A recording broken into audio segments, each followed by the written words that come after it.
Hi friends, मैं आज नए विषय के साथ आपके साथ आया हूँ। आज हमारा विषय है देश में महंगी शिक्षा और शिक्षा माफिया के विषय में हम आज आपसे बात करेंगे।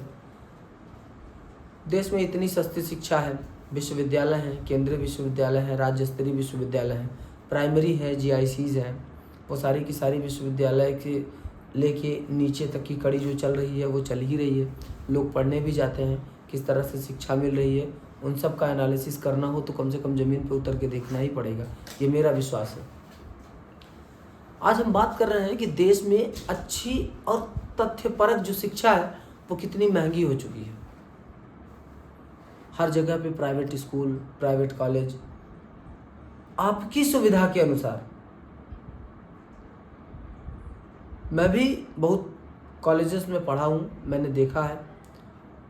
मैं किसी कॉलेज का नाम नहीं लेना चाहता हूँ, लेकिन मैंने ये देखा है कि आपको जिस प्रकार से सुविधा होगी उस तरह से उनके पास रेट लिस्ट है।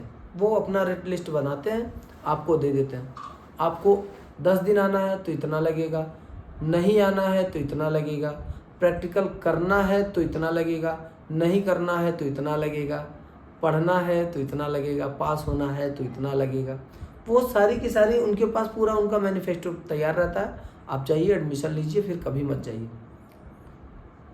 तो मार्कशीट और कागज़ पे आप पढ़े लिखे रहोगे, जो आपको ज़रूरत है, और उनको पैसे की ज़रूरत है, उनका पैसे का व्यापार चल ही रहा है।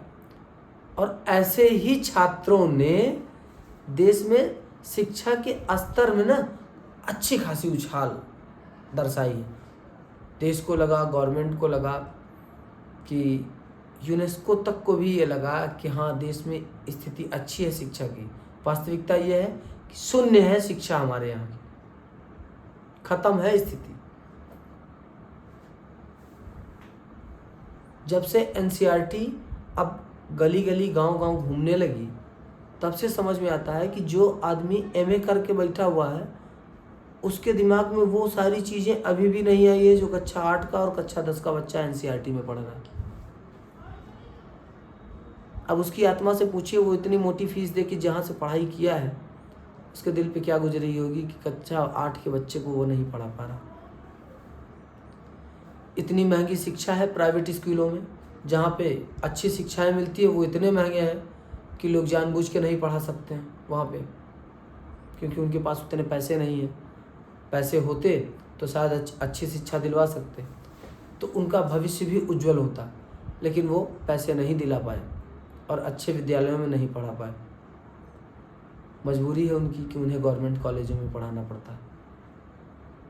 मैं जानता नहीं हूँ कि वो शौक़ से पढ़ाते हैं या मजबूरी से, लेकिन मेरा मानना है कि जिनके पास पैसा नहीं है और वो पढ़ाने की इच्छा रखते हैं तो वो अपने बच्चे को सरकारी कॉलेज में केवल मजबूरी के बेस पे पढ़ाने जाएंगे, शौक़ से तो नहीं पढ़ाने जाएगा। ये गारंटी के साथ मैं कहता हूँ, क्योंकि मैं जानता हूँ कि कोई भी बाप हो अपने बेटों को अच्छी शिक्षा देना चाहता है। वो चाहता है कि जहाँ तक मैंने सफ़र किया मेरा बेटा उससे आगे का सफ़र तय करे, वहाँ से स्टार्ट करके उससे आगे का सफ़र तय करे।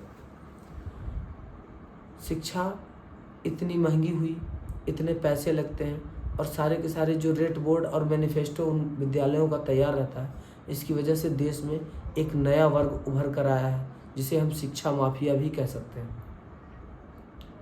शायद इस शब्द से आपका परिचय हो चुका हो पहले, अगर नहीं हुआ है तो आज मेरे माध्यम से होगा, क्योंकि उनका केवल एक ही व्यापार है, वो शिक्षा को ही माध्यम बना के पैसा कमा रहे हैं। शिक्षा एक खिचड़ी है, वो उसका उसी में घोंट के केवल पैसा कमा रहे हैं। वो चीज़ें जो सरकारी विद्यालय में पढ़नी चाहिए थी, वो सारी चीज़ें अब प्राइवेट स्कूलों में 10-10 हज़ार रुपये महीने की फीस देके आदमी पढ़ रहा है। ये शिक्षा माफिया और लोगों की सोची समझी साजिश है। गवर्नमेंट कहती है कि हम पढ़ाना चाहते हैं, सर्व शिक्षा अभियान, सब पढ़ें सब बढ़ें, बेटी पढ़ाओ बेटी बचाओ, पढ़ाओ सबको, लेकिन शिक्षा उस तरह की मत दो कि ये पढ़ने के बाद हमारे सिर पे सवार हो जाए। इसलिए एक अच्छी चीज़ें लॉन्च करने के बाद एक ऐसा तबका तैयार हो जाता है जिसे शिक्षा माफिया हम कह सकते हैं, कि वो शिक्षा में अपने आप को दिखाएगा कि हमने एक क्रांति लाई है शिक्षा के क्षेत्र में, लेकिन वास्तविकता ये होती है कि वो लोगों को लूटने पे। गन्ने का रस पेरते हुए देखा कभी किसी को? अभी गर्मियों में आप कहीं पे भी जाओगे तो गन्ने का रस पेरते हुए देख लोगे लोगों को, तो वो पहली बार निकालते हैं ना और आधा से ज़्यादा छूट जाता है, वो सरकारी विद्यालय वाली स्थिति है।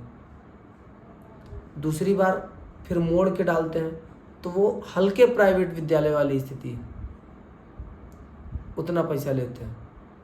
और तीसरी बार चौथी बार जब डालते हैं तो वो अच्छी खासी इंग्लिश मीडियम स्कूलें होती हैं, वो तब तक निकालते हैं ना लोगों का खून पैसे की तरह, जब तक वो अपने आप से कह न देख भैया अगली बार से मैं यहाँ पे नहीं पढ़ाऊँगा, या एक बच्चे को तो पढ़ा लिया, बाकी के 2 नहीं पढ़ा सकता हूँ मैं यहाँ पे, और फिर उनको वही सरकारी स्कूल में भेजना पड़ता है। शिक्षा माफिया ने देश में शिक्षा की स्थिति बढ़ाई नहीं है और बदतर की है। इस पे आपकी क्या राय है मैं जानना चाहूँगा, कमेंट के माध्यम से आप मुझे ज़रूर बताइएगा। उम्मीद करता हूँ कि मेरा ये विषय आपको अच्छा लगा होगा।